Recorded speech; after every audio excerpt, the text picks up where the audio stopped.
Hey YouTube, this video is going to be my personal thoughts on Magick. What it is, how I do it, how I use it. Figured this was a good video to get out of the way as a follow-up to my first one about being an atheist and a witch. Because, you know, I consider myself a skeptic of a lot of things, and I take a lot of time to figure out what I think is valid and what's not, and it's not coming from anywhere other than, you know, personal experience combined with knowledge, and I take a lot of scientific evidence into account too. Okay, so magic to me is a couple of things. One, the basic that any witch will tell you, it's energy working. You are working with energy of the universe, of the earth, of nature, and of yourself to manifest what your intent is. It is something that is very subtle. It's extremely subtle, and I think that's what a lot of people who don't understand what it is at all, or even someone who's new to the craft and just learning, maybe it takes a while to understand that it's very subtle. It's not something that you know, I'm not going to do a spell to make my hair turn purple. It's not going to happen. You're working with nature. It's natural to me. It's working within nature. It's not something supernatural or, you know, paranormal or anything like that. To me, to a lot of witches, it is. To me, it is not, because I don't hold a lot of validity to those kinds of things at this point in my life, based on, oh, that's the neighbor's dog. I'm like, what is that noise? The neighbors have a little chihuahua. They're just chilling by my fence.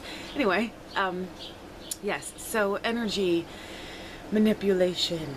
That is based on, I guess if you wanted to come at it from like a scientific standpoint, where how could someone who is skeptical enough to be an atheist believe in magic, quantum physics? I'm not pretending to understand quantum physics fully, but I grasp the gist of it as much as anyone who is not a physicist can, I would suppose. Quantum physics says that everything's made of energy down to the subatomic level, that inside an atom there's energy, so everything theoretically is made of energy, and I absolutely, positively 100% get that. The idea that matter isn't real and that we're just projecting matter, that kind of blows my mind a little bit. I don't discount it or disagree with it. It just is blows my mind. So magic is pulling the energy that's within inside yourself. We all have it. And words are energy. Thoughts are energy. I might lose some people there on the thoughts part, but I don't think we can deny that words are. Sound is energy. Sound waves can make things move, make glass break. You know, I mean, I think we can all, you know, that's like science class 101, right? Sound waves. So you take the energy that's what's inside yourself, and it takes a lot of practice. There's a lot of meditation involved. It's not easy. It comes easier to others, to some than others, but it takes a lot of energy to a lot of practice to learn to pull that energy. And you're not only pulling energy out of yourself, you're using it from nature through meditation and grounding, which also takes a lot of practice. That would be always my very first suggestion to anyone, and this is typical of a lot of like Wicca and Witchcraft 101 type books, is the first thing you need to do is learn how to meditate really well. And by really well, I mean be able to slip into a meditative state quickly and easily. And grounding is so important, because that's where it's through that grounding process that you are going to get that additional energy working. At that point, you are focusing on an intent, and then you will do certain things, and I'll get to that. I'm saying certain things very generally right now, because I'll get to the details of how I do it in a couple seconds, but you will use that intent and make it manifest. There are a lot of people who do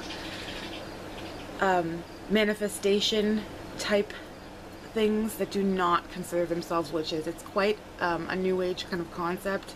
I've seen documentaries and videos and read things that people are doing that, really focusing their intent and making things manifest. Not everyone considers that magic, but I do. That's what it is. That's what it is to me. Mostly. I think that there's a lot of it that is also quite psychological, especially if you're doing a working that is something for within. If you wanted to do a spell that was to help you feel less stressed at your job, for example,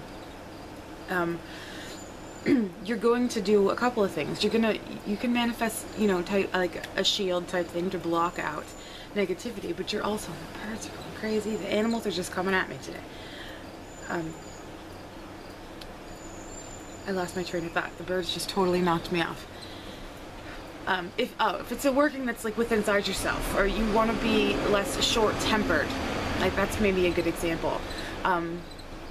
That's more of a spell that you would do from an earth standpoint, as earth magic tends to move slowly and gradually over time. It's not a situation where you can just snap your fingers and make something happen instantly. So a lot of that working, I think, can be quite psychological, but I think it can be psychologically very beneficial to work at it in that way, in the manner of using ritual and that sort of thing can very much help. But energy working, yeah, I definitely it's something that I do believe in. I think it's not easy.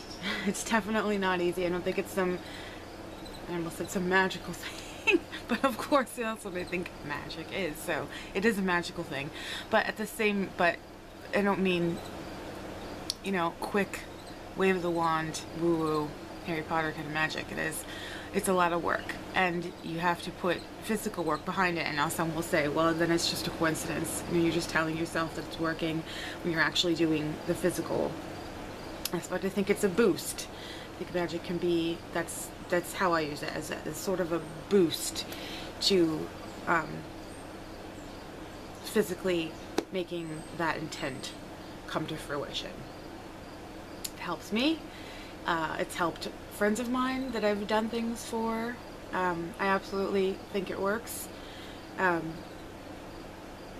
There are some things I'm definitely skeptical about. You will see some people who make some kind of crazy claims, and I don't believe automatically everything I see or hear just because it comes from, a community that I consider myself in.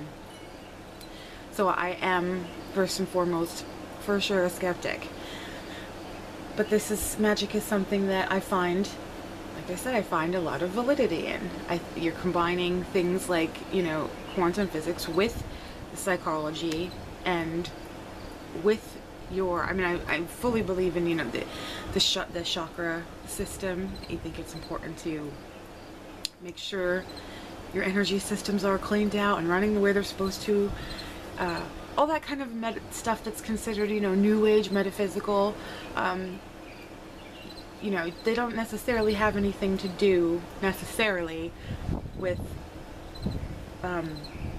believing in a god. So, that was the other point I was going to make, yes. The way I do magic, I don't work with a god or goddess in my magic almost ever.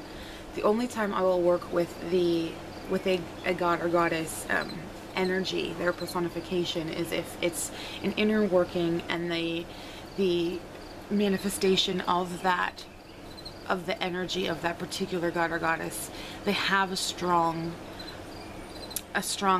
personality that is typical of what I'm trying to bring out in myself. Then it is helpful, but it's only in those circumstances. I don't call upon a god or goddess energy to help my workings. I'm not asking for anything when I'm doing magic. It's just not how I do it.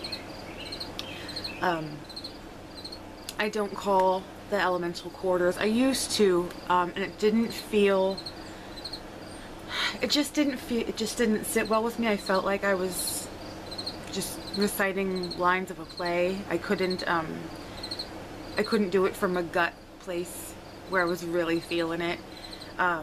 So I don't do any of that. I don't cast a circle except in strong circumstances, and when I do it, it's because it's something really, something that I'm doing very ritualistically. I will sometimes cast a circle if I'm doing like a Sabbat working, something like that, just to kind of, it helps definitely pull in the energy and contain it and build it, and it helps you feel a sense of being in this, you know, powerful surrounding.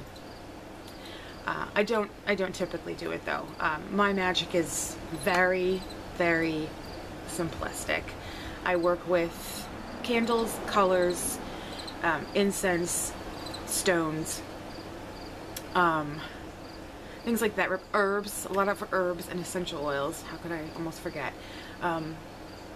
And I mean, I just do it. I don't really have a whole lot of prep work other than gathering materials I would need, a quick meditation and grounding just to get myself calm, and then I work the energy through and I do the working. It's pretty simple. A lot of my workings tend to be also not just once.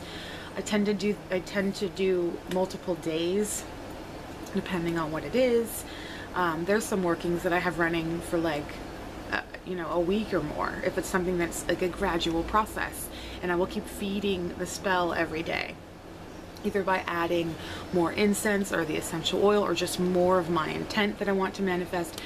Lighting a candle is always, I basically am, I don't want to say I can't do a magical working without a candle, because I probably could if I really had to, but as always, a lighting of a candle being, you know, involved, incense are almost always involved. It just helps you get into that state of mind and focus, and there's somewhere to put your intent and send it out into the universe that way.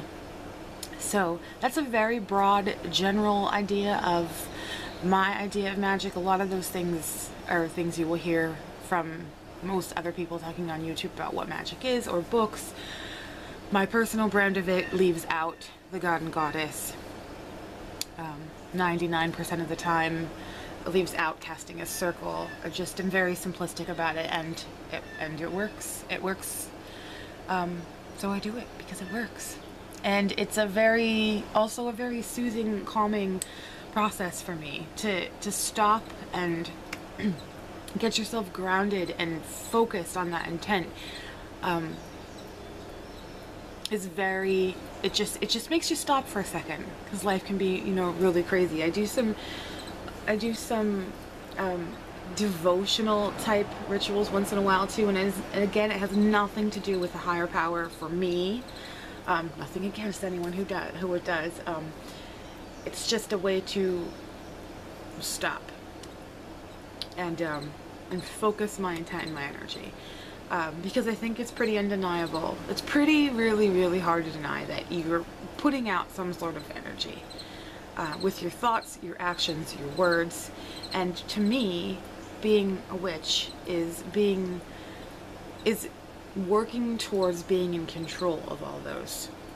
You got to be in control of your own thoughts, your own actions, your own words, because they all mean something. And for example, if you're someone who's always, say you think that you are ugly or stupid, and if you're really down on yourself and you're constantly, I'm ugly, and this person thinks I'm ugly, and that person, I look ugly in this, and I look fat in this dress, and what, pretty soon you are going to absolutely positively convince yourself that you are an ugly person. And is that psychological? Yeah, but there's also something more to it. I think you're putting that out there. Law of attraction. What you put out is what you're going to get back. And I think that is a big deal.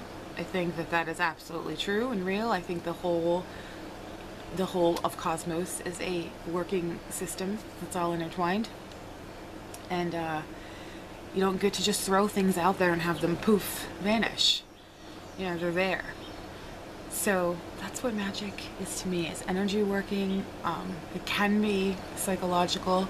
I think even when energy working is involved, there's always some sort of psychological aspect, and that is not a bad thing at all. I'm just trying to think if there's any other points I need to hit on this topic at this moment. I just wanted to give a general overview because my very first video was about being an atheist witch, and I think that confuses a lot of people. So I wanted to throw this out there just to give that general idea, and I can touch on specific topics in the future. I have a couple haul videos coming up soon, and I will get into just, you know, more specific topics. So again, if you have any questions, you can put them in the comments. I'll do my best to answer and keep answering. It's kind of hard to keep going a long conversation in the comments on YouTube, but anything I feel like I can't answer fully in the comments, I'll jot down for notes for a future video. So that's it for today, everybody. I hope you have a good day, blessed be, and see you next time. Bye.